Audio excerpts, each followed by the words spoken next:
Hello, everyone. Welcome back to Chats with Kat on the Voice of Adoptees podcast. I'm your host, Kat, and I hope you're all having a great week so far. Don't forget to grab your coffee, tea, or a preferred beverage and settle on in. I am currently here with Pam, who works as the Director of Placement Services at Paths for Families. Welcome. So, briefly introduce yourselves to those who are listening and explain how you are connected to adoption. Sure. Yeah. So I'm Pam Holler. I'm the Director of Placement Services at Paths for Families. We recently went through a rebrand. We were Adoptions Together, and now we're Paths for Families. And I oversee all of the programs related to the process of adoption. So that's the home study, the infant placement program, and the foster care adoption program. I'm connected to adoption simply because my sister was the first birth parent counselor at Adoptions Together back in the early 90s when I was still in high school.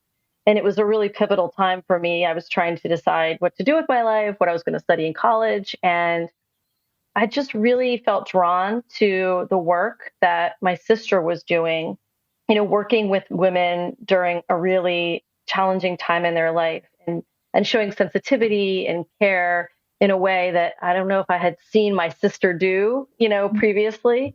And I just wanted to do something similar for women, for men, for that matter, who are going through a challenging time and wanting to do what's best for them and for their child. So I've been connected to adoption for, I don't want to say how many years, but since the early 90s. So it's been a long time. You've been in the sphere for a very, very long time. You're like a seasoned pro. So you are the Director of the Placement Services within the corporation. And what is it exactly that you do as this role? Sure. So as I mentioned, I oversee the 3 different programs that serve the adoption process.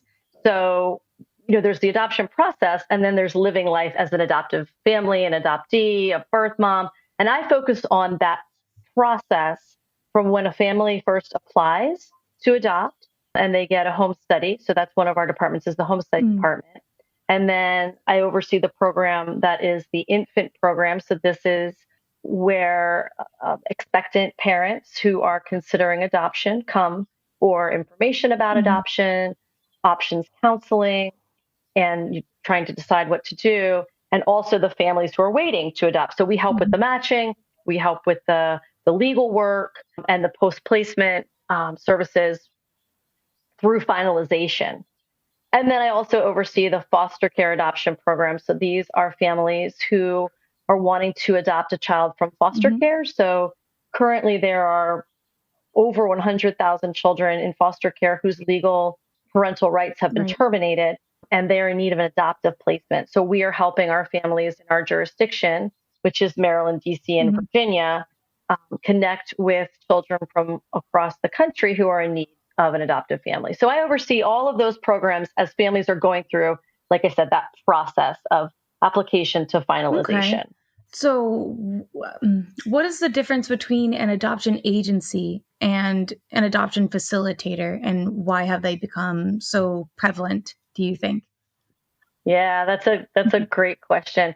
So an adoption agency is an organization that is licensed and regulated in the state in which they are operating. So, for example, my organization is licensed in Maryland, the District of Columbia, and Virginia. So we have to go through a really arduous process to meet all of the regulations and standards to be an entity in those states. We're monitored by the state board licensing boards. There is a complaint process that families can go through to file complaints against us.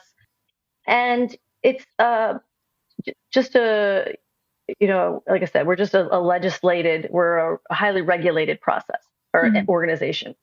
A facilitator, on the other hand, is an unlicensed, unregulated entity that tries to do nothing more than just match.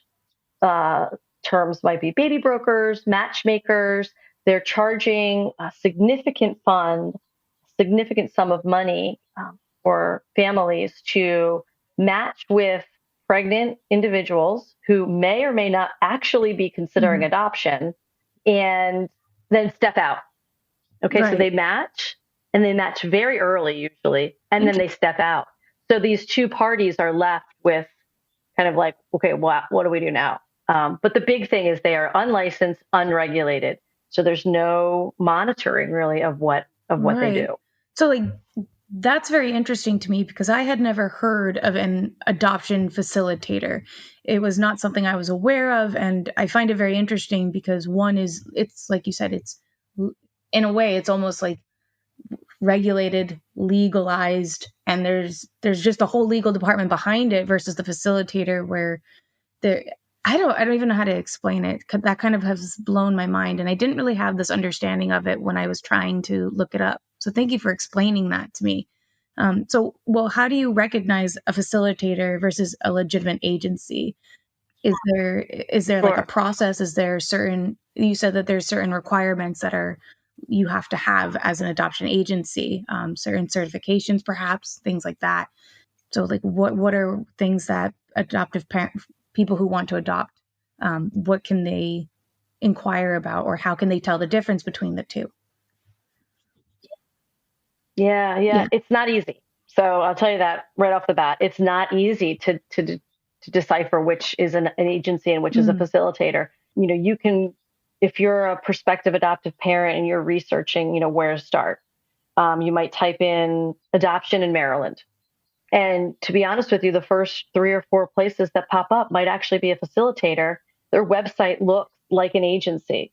It talks about the counseling that they provide for expectant parents. It talks about the home study that they will do for waiting parents. It talks about the communication. The websites are beautiful. They put a lot of money into creating these sites. But really all they're doing, like I mentioned, is they're charging a high fee to match. So what they do after they match is they connect with usually an attorney in the state from which either the expectant parent is or the adoptive family is, so that they can do the legal process. But the things that's missing often are the counseling of both parties, the support to both parties. And also, when I say options counseling, I also mean options. When I say counseling, I mean options counseling, which means that you're talking about not just adoption, but really what's going on in your life right now that's making you ask about adoption. And are there other things that we might be able to put into place that might allow you to parent? We might also talk about termination. We might talk about kinship care, right? So it's not just adoption that you talk about with options counseling, and facilitators are not usually performing options counseling. We had a situation that we learned of recently where an expectant parent called, got a facilitator, was 10 weeks pregnant, and she thought she was just calling to get information. The next thing she knows, she's connected to a hopeful adoptive family, and they think they're matched, right? So both parties are playing a role that they don't think that they're not actually playing, right? The birth mom, expectant mom, just wants questions answered about adoption. She doesn't even think she's talking to adoptive parents. The adoptive parents think that they're talking with someone who's already chosen adoption. And these two entities were left sort of like, now what? Facilitator had stepped out. And we, as the family's home study agency, had to step in to provide a lot of the options counseling and the, legal information for them so that they knew what they were doing and how they were moving forward. I'm silent for a moment because I'm kind of just in shock. The way that you describe it is very, I got to be honest, traumatic. And it's just very painful for me to hear as an adopted child. So knowing all of this and now trying to inform everyone who's listening, what do you want the prospective adoptive families or for future birth parents to be aware of in the research process so that way they can avoid that? Yeah. So, I kind of didn't answer your question as we were talking, and I apologize for that. It is really hard to figure out who's a facilitator and who's an agency. one of the things I encourage folks to do is look at this really cool tool that has just come out. There's a group called Ethical Family Okay. Building, and they have created a tool called Adopt Change. And you can use this tool and you can type in an agency, Paths for Families, and it will tell you right off the bat, is this a licensed agency? Is this an attorney who is possibly accredited with the Quad A attorney group, which is the group of attorneys for adoption and artificial reproduction? And are they an accredited body, or are they an unregulated, unlicensed entity? So that's the first thing I encourage folks to do, is look at this really cool tool on Mhm. Adopt Change. It's ethicalfamilybuilding.org, and the tool is called Adopt Change. Also, look further on the website and see where it says what state they're Mhm. licensed in.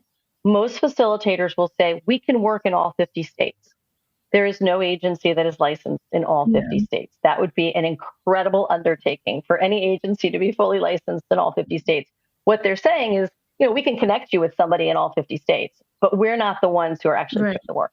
So look to see what states are actually licensed in. Right. I mean, when you say it like this, it just makes so much sense. I also like that technology has really developed where there's new tools, there's new ways to be able to kind of filter out what you're looking for. And hopefully that can lead people into a safer environment for them to begin this sort of journey if that's what they're looking to do. So, speaking of that journey, how do you pair the future adopted child with the prospective parents in your family finding program? I did a little bit of research and I'm curious about that. So, tell me about it. Yeah, yeah. So the family finding program is a really neat program. It's not one of my programs in the placement services Mhm. department, but it is a partnership that we have currently with Baltimore City Department of Social Okay. Services, and we have social workers who dive through the files of children who are in Mhm. foster care and try to identify any connections that these children might have that can be Mm. long term. We know how important connections are in a Yes. child's life. And this might be, so they might dive through it and they might find previous foster parents that, for whatever reason, that the placement didn't work out, but this foster family still wants to maintain contact. We might find a coach who, the child moved foster homes, went off the team, wasn't on his team anymore, but he really had a connection with this child and wanted to become that child's foster parent and eventually Mhm. adopt them. We also, in one case a couple years ago, found a situation where, the birth father had moved away. He had lost touch with the agency. Our social workers were able to connect with him. I think he was down south Mm. somewhere. He didn't realize that his child was still in foster care, was able to reconnect with that child. And then he, I can't go through the whole legal process, but he was then able to then reparent his child after many, many years of this child being in foster care. So it's just digging through the child's file to see what connections there might be, so that that child can either have permanency through adoption, they might have permanency through guardianship, or they may be, aging out of foster care, but they then have a more permanent connection for holidays, just advice, job, as they're going out into the world to find a job or to go to school, they have a resource or a person in their life that they're more Mm. connected to than, say, had they just aged out of foster So care. I want to bring up this point. Earlier you mentioned about a kinship program. I'm not really sure. I forget what exactly you said about it. You have some sort of kinship program, and I really want to learn more about that, just based off of what you said about the biological father realizing that his child was still in the system. And so, does that particular program that you have within the organization, how does that work? What does that look like, and what is your feedback for that sort of thing? Yeah, yeah. So we don't necessarily have a kinship program. What I was Mm. referring to more so was that we try in all of our programs, whether it's working with expectant parents who are Right. pregnant, whether it's working in Family Find, might be in our foster care adoption program where the legal rights of the biological parents are terminated, but they have kin who are still willing to maintain a connection Ah, with that child. We believe that when children have connection to their families of origin, they have better opportunities for improved self-image and self-worth and just connection to their culture and community. So anytime that we can find kin to maintain connected to our youth, we jump at the chance. yeah, no, I love that because that is something that I actually started understanding as an adoptee. I'm an international adoptee. I was adopted from Russia. So Okay. for me, the kinship Okay. aspect, I kind of look at it where at the time in the 90s it was a very different place. But I also agree Yeah. with you where kinship it's a very important part of the child's life where like you said it helps with your self-image and confidence, all so many different factors. I really appreciate and like that you also take it just as seriously as I think many adoptees do. So it's very nice to hear.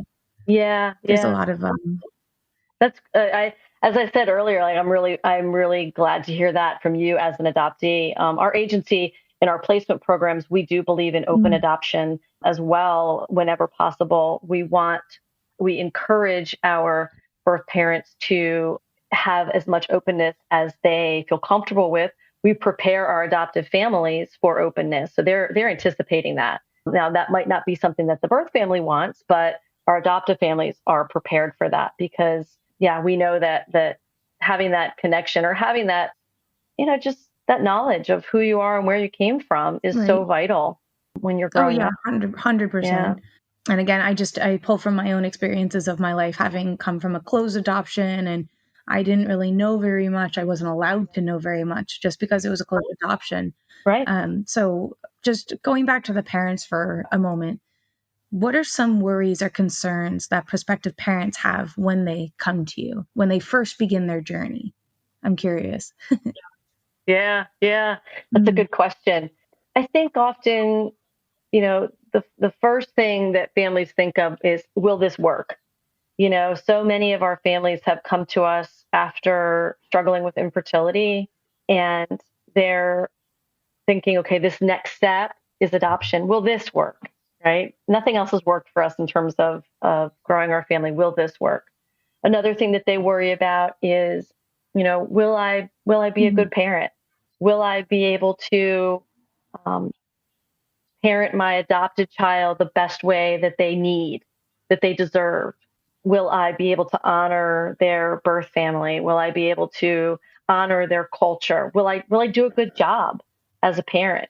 We really strongly believe in education at our agency. And so for each kind of adoption, families have to go through a specific kind mm, of training so that they feel more prepared to parent their adopted child in whatever kind of adoption they go through. So that's a worry. Will I be a good parent? And what does a good parent right. mean, right? So we try to help prepare them to parent an adopted child. Hopefully, I think initially too, families have some fear about openness and about birth family relationships because I think reality TV, Lifetime TV has done a stellar job of presenting Mm, adoption and folks coming back later years later and that sort of thing. That's not reality. That's not how it right. works. And so again, through our training, through our conversations with them, I hope that we put their mind at ease about birth families and that in most cases birth parents just really want the best for their child, which is why they're making the plan of adoption. And so families begin to embrace openness in a way that they probably didn't anticipate they were going to when they first came to our Yeah. doors. So yeah, those are a few of It's the worries. something that I've noticed just from doing this podcast really is I kind of look at the future prospective adoptive parents or parents who have adopted. And I look back at my adoptive parents and, well, like their mentality. And I notice a huge shift. It's like you said, they really want to help the adoptee. They want to, they are 100 times more open.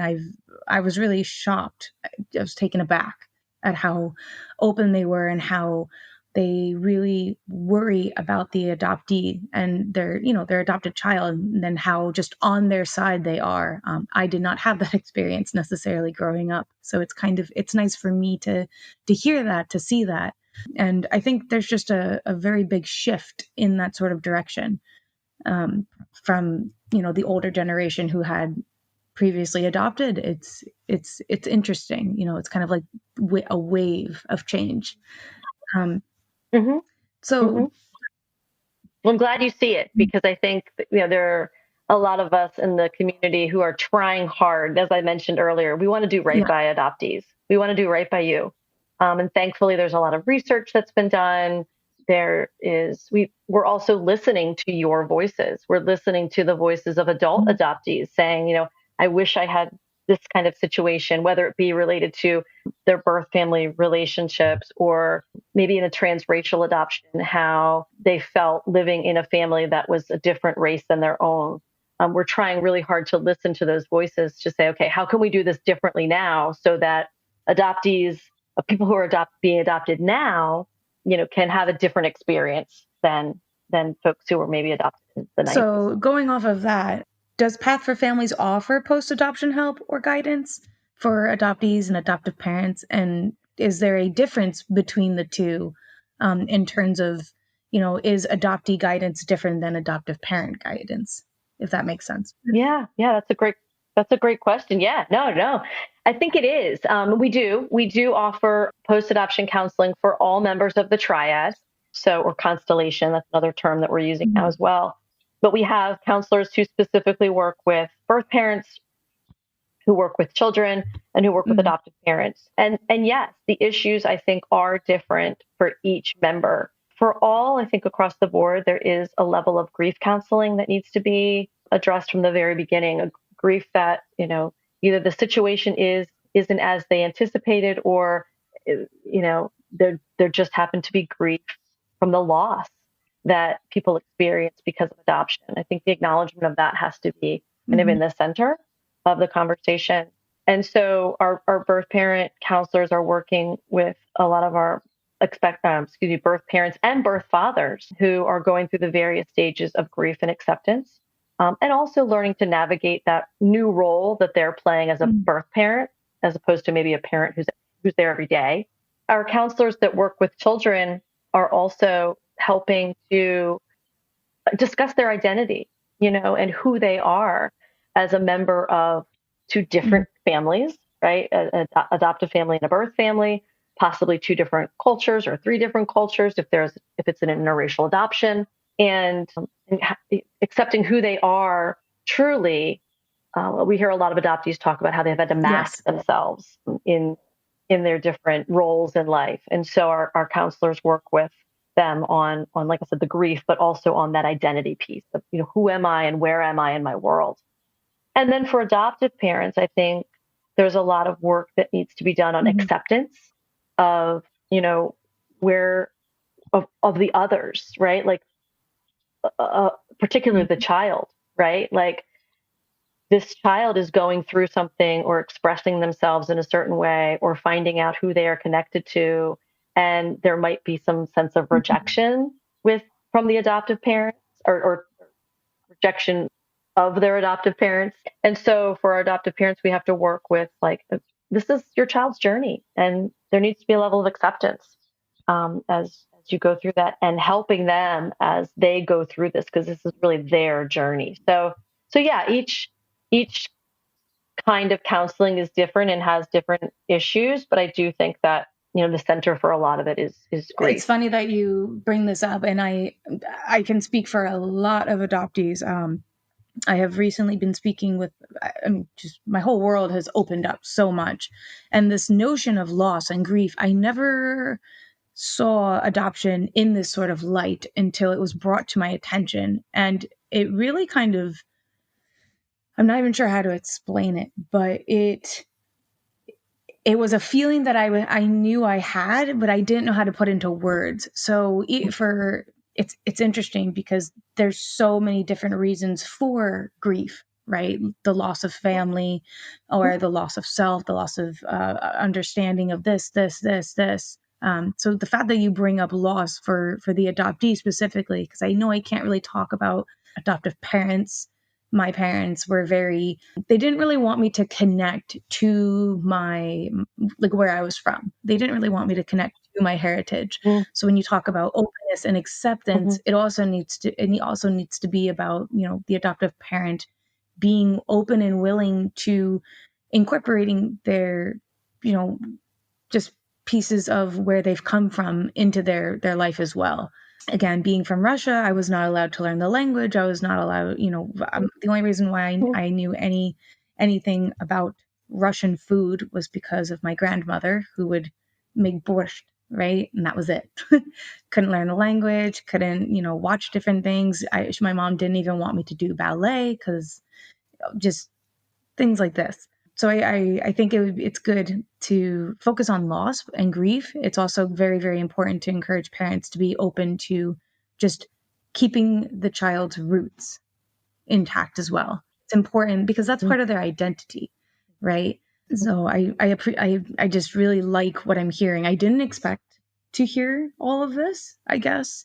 And it just shows me that, again, like the system they're really good people who are trying to help adoptees. They're on our side and they're trying to change the system. And it's just not something I am used to at all.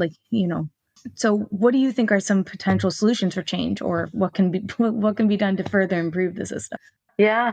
Well, I think awareness is key, right? The fact that we're having this conversation, the fact that you're feeling confident and comfortable to express what you experienced and telling folks like me who are doing the work, like, this is what you need to do. So that is number one. These conversations are vital to continuing the change. I think also, I think I mentioned earlier, there's a group called Ethical Family Building, and it is a nonprofit that's joining a lot of us who are like-minded to ensure that adoption remains transparent, remains open and honest, and obviously ethical. They're called Ethical Family Building, but making sure that a lot of the work that's being done is driven by those who are generally seen as more vulnerable, and that is the expectant birth parents, and the children, not necessarily the adoptive parents, because I think in the past everything was so driven by the adoptive parents, but that's not where we should be focusing.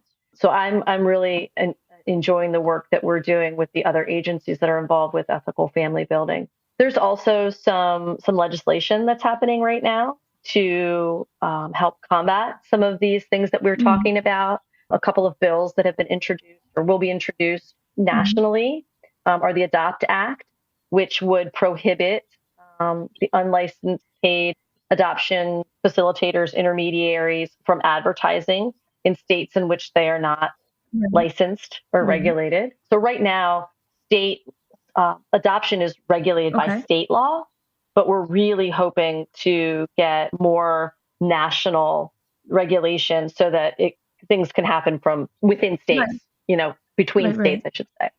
Another bill that's being supported right now is the In Good Standing Act, and that's just proposing that we have a registry of agencies that are in good standing with their licensing boards.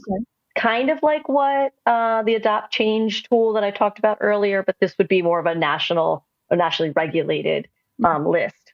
And then finally, there's the Hospital Adoption Education Act. In many, many cases, hospitals, social workers, nurses, doctors, those are the folks that are first talking with individuals about adoption. And we want to encourage them and we want to educate them on what is ethical adoption. What should they be seeing in the hospitals? What kinds of conversations can they be having with individuals considering adoption so that they are aware of sort of the best practices in the field? So supporting, those bills would be a great, and getting those bills passed would be a really, really great step for change and to continue this path that we are taking right now. Well, it looks like the future's, I guess, bright, hopefully, if these bills get passed. So how has Path for Families been pushing the boundaries and breaking the mold with relation to placement services? Yeah. So I appreciate you asking that. I think we are pushing the boundaries in some of the things that we're doing in our placement Hmm. programs. For one, we are, like I said, connecting with other agencies that are sharing a lot of our same values in terms of Hmm. ethics. Another thing that we're doing in our placement program is changing some of our policies related to Okay. race. So right now we're seeing in our areas, Maryland, DC, and Virginia, we have over the past probably 2 or 3 years seen a higher number of individuals of color making Mm. adoption plans for their children. So, and we're seeing when they're looking at their profile, all the profile books that we have, we're seeing that they are generally choosing families that mirror their race or culture in Okay. some way. And we want to continue to have a wide variety of families to show them so that they can choose a family for their child that is truly who they want as their child's parents. And so we've begun reserving 30% of our waiting pool for families Okay. of color Wow. because we want to have a very diverse pool to show our Mm. birth parents. And so that's something that we haven't really seen in many agencies across the country where they're willing to do that, willing to reserve a part of their pool for families of color. And then finally, another thing that I'm really, really excited about that we're doing in our placement program is we have partnered with the Baltimore Doula Okay. Project to have doulas trained specifically in adoption. We did some research, and over the past 2 years, about 60% of our birth parents were alone in the delivery room when they Right. gave birth.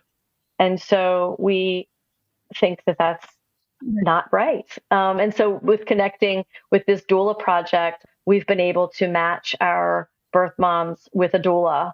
And we recently had a Spanish speaking doula with a Spanish speaking birth mom in the delivery room so that they can feel that support when they're going through such a challenging time in their Right. life. So, I haven't heard of too many adoption doulas out there yet, but we really want to continue to spread the word with other doula agencies to provide this service for birth moms. Yeah, but that's something I've actually never heard of.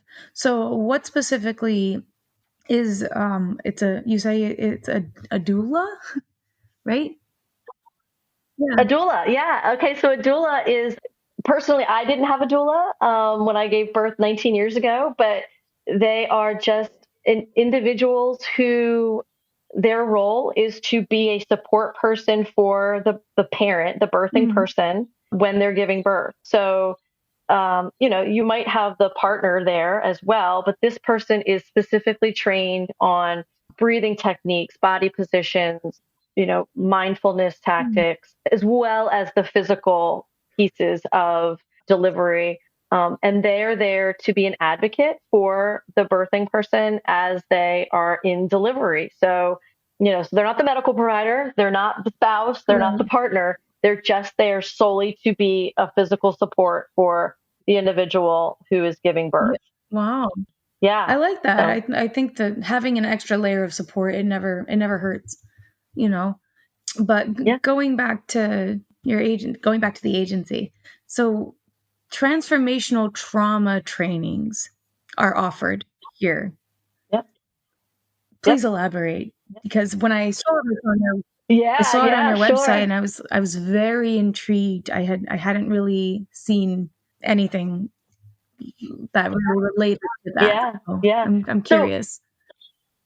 So let me back up Sure. just for a second. I talked earlier about our, Yeah. our rebrand, right? So we started off in 1990 as an Right. adoption agency, right? A traditional adoption agency, and not really traditional because we were looking to help place children who didn't quite meet the cookie cutter and help birth moms who maybe birth moms of color or birth moms who are not being served by more Mhm. traditional agencies. So, but we were an adoption agency. Over the past probably 10 years, we've branched out to do more of these programs like family finding that I Right. talked about. We had we had many cohorts of the attachment training series, which was training professionals in the community on attachment and what does that mean in terms of the child's development and growth in the world. And what we've begun doing recently with our transformational trauma trainings is we're connecting with, currently we have a strong connection with Prince George's County Department of Social Services in Maryland to train professionals, not just in the Department of Social Services, but professionals in other agencies throughout the county who touch children, right? Whether it be in the school system or in the hospital or in, other child welfare organizations, and train them on trauma. And what is trauma? What is loss? What does that do to the brain? What does that do to a child's development and their interactions with others? And training these professionals on, okay, when you encounter children who may have experienced trauma, how do you best work with them to help them be successful in whatever avenue it is that you're meeting them? Because it's so many individuals that are out there in the world have experienced some layer of trauma. We know that the loss of a birth parent or a family of origin may be seen as trauma. We know that children in foster care have experienced trauma. And so we just want to get the word out to other professionals about how to interact with those who have been faced with trauma. Oh, 100%. Because, loss is, any kind of loss is a form of trauma, right? Especially like the loss of a mother.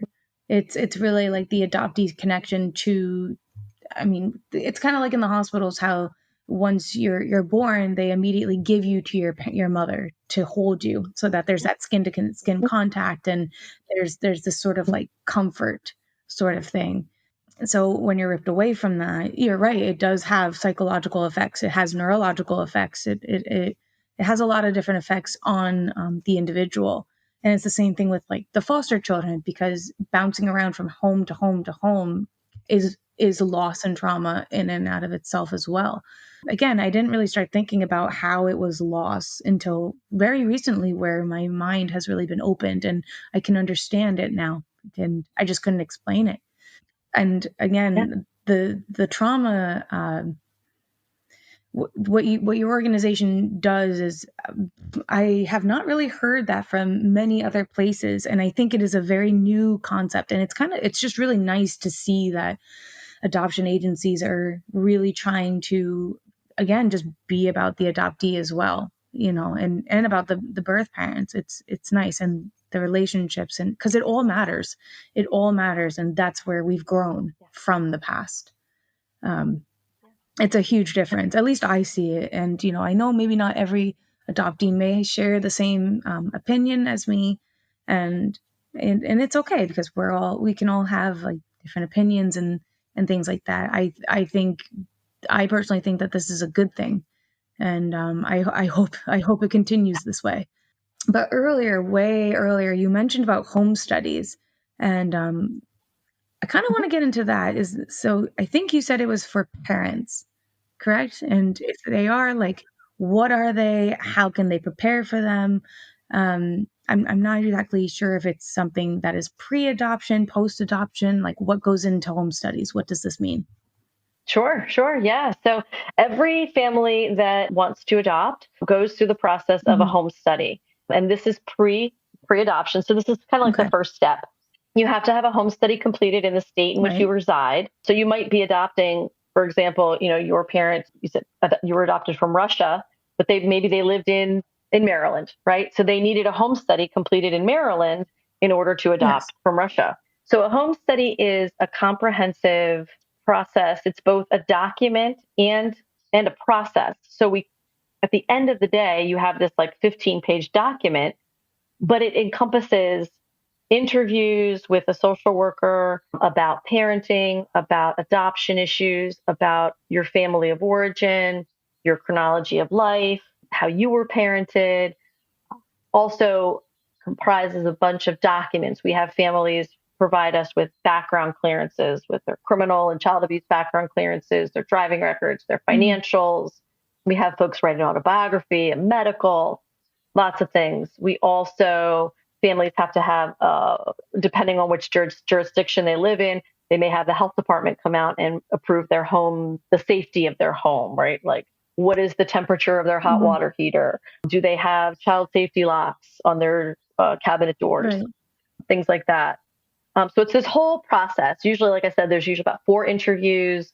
Also, the training that we talked Yeah. about earlier goes into the home study process, and it's reported, and it becomes a document, a legal document that the family then has to say whether or not they are approved to adopt. Right. Okay. And families get so, I should have said that when you asked the question about like, what do families worry about when they come to us? They worry about whether or not they're going to be Got it. approved. Will we Right. pass? Because there's a lot of boxes to check and there's a lot of conversations to be Right. had. We take our role as a home study provider very seriously. We see that an individual is making a plan of adoption. They are deciding to have their child raised by another person. And they are entrusting us to vet that Right. person, to vet that family, to ensure that it's going to be a safe and loving environment. So we take that role really seriously and ensure that not only did the family check all the boxes, like the regulations, but that they also, have a good understanding of adoption issues like grief and loss, like openness, like transracial or interracial issues that might be relevant in adoption. We want to make sure that when a family has an approved home study from Adoptions Together, they have really learned about all of those issues that are vital to adoption, not just that they check the Right. boxes. So how long?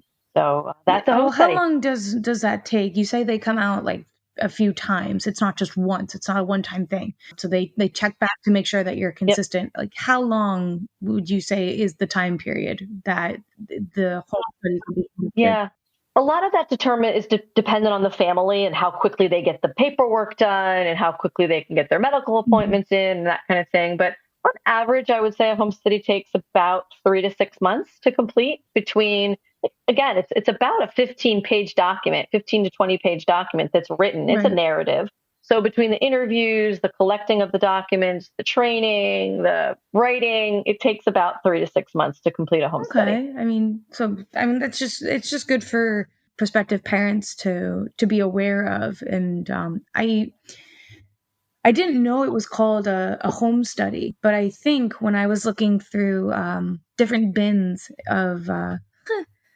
bins that contained information about my adoption, I believe there was something like that in there. When you talk about it being in a document and it being like 15 to 20 something pages long, I Yep. remember it. And when you explain Yep. the contents, I didn't understand why the document had interviewed my mom and my dad and why it did a whole background extensive search and Yep. stuff about my mom's parents and how she was raised and all of this sort of stuff. So that's what that Right. was then. Yep, that's exactly Got what it. that was. Okay. So, well, now I know because I wasn't sure what it was. Um, so again, like looking on the website, there's so many there's a lot of children who are waiting for their forever homes, and I want to reflect on a happier moment where I'd like to know your favorite story of a child that found theirs. Oh wow. Gosh, there's Mhm. so many. There's so many. But I think from recent memory, I can think of one in particular. We had a individual come to us wanting to make a plan of adoption for her toddler, which is not Mhm. common. Generally, when people come to us to make a plan of adoption, they're pregnant or maybe they just delivered a baby. But it's very unlikely that someone who comes to us with a toddler actually moves forward with an adoption plan. Usually they're just seeking resources. They want us to help them get, whether it be financial, housing, food, those kinds of things. But this individual in particular did want to make an adoption plan for her toddler, and her toddler had a genetic condition that made him very hard to Mhm. place. And so we had to do a nationwide search. We reached out to other agencies that we work with because we weren't able to find a match for him within our own Right. pool. So we reached out to different agencies and were able to find a single mom in the Midwest who specifically wanted to adopt a child with special Mm. needs. And she came here, met the little guy. When we met him, he was having difficulty speaking, walking, was very dysregulated. But within a very short amount of time living with his adoptive family, he began, just glowing. She would send us pictures with just beautiful smile on his face, and he was learning to walk when he couldn't walk otherwise. He was learning to talk when he couldn't talk Mm. otherwise. And it really, did speak to the notion that there is a family for every child. And there is a child for every family. Like, it's a two-way Mhm. street, Right. right? And we were able to find that match, even though it wasn't just your typical traditional match. We were able to help these two people come together. And we were also able to serve the birth parent in a way that she felt, valued in the process as well. And that adoption just finalized recently, and it was really a heartwarming Oh, I situation. love that. So that's probably the one that comes to mind Yeah. first. Oh, I want to speak a little bit more about the different partners that Paths for Family works with. So, who are they, and how do you collaborate with them? Sure. Sure. Usually it's just a an email of, hey, I have this idea. Let's Right. talk. As I mentioned, we've partnered with Ethical Family Building. Similarly, we've partnered with Pear Tree. They are a adoption. What do they call adoption enhancement model, and something like that, where they are again just connecting everyone who is wanting to kind of do this adoption process in the most caring, loving, ethical Right. way. It was founded by an individual who is an adoptive mom who had a really challenging experience of adopting her own children, and she wanted to streamline the process and just make it sort of an easier process for all. So that's Mhm. one group. Another partner that we recently started working with was a group called A Fearless Life. I had an individual come to us and say, hey, I really like what you're doing in your foster care adoption program.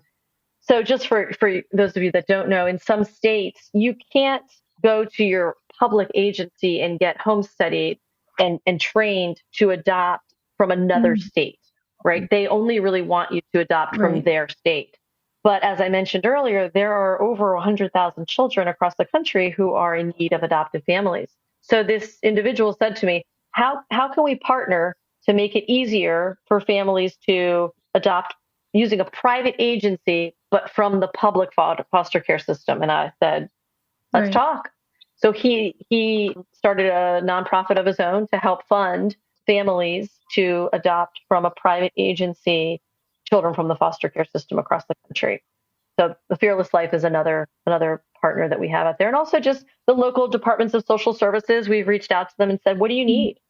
We as a nonprofit private agency, we aren't tied to the constraints of Mhm. bureaucracy in a way that public agencies Right. are. So, this the transformational trauma series that we talked about earlier was kind of came from that, where we said to Prince George's County, what more do Mhm. you need? What can we help you do?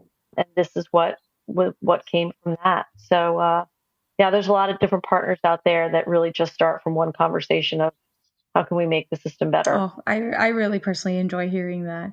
And just knowing, I appreciate that you gave the background about some of the partners that you specifically work with. It's very inspiring to me to hear this. What are some upcoming events for those who seek more information? If you guys hold events, where can they find out more information about your agency and what you offer as well? Yeah, sure. We, at the the post COVID era, I would say our number one source of information is social Mhm. media. We have a pretty active Instagram account, Facebook account, and we are toying with the idea of having a TikTok Oh, account. okay. So stay tuned for that. But that is one of the greatest areas to find out more about us and what we are doing. And we like to use our social media not just to, advertise events and this is what we're doing, but more so to educate the community on adoption specific issues, or more so like permanency related issues. And when I talk about permanency, that could be, as I mentioned before, kinship, that could be family of origin, that could be guardianship. What is it that gives that child a stable living Mm. environment? So our social media, Paths for Families, is a really good place to find us. for more information. Thank you. So thank you for joining me on this episode of Chats with Kat. A very special thank you to our guest, Pam. Stay tuned for another episode on the Voice of Adoptees podcast. Don't forget to like, subscribe, rate, and share this episode so that Pam's voice, can be heard. And always remember, someone somewhere is thinking of you. You are not alone.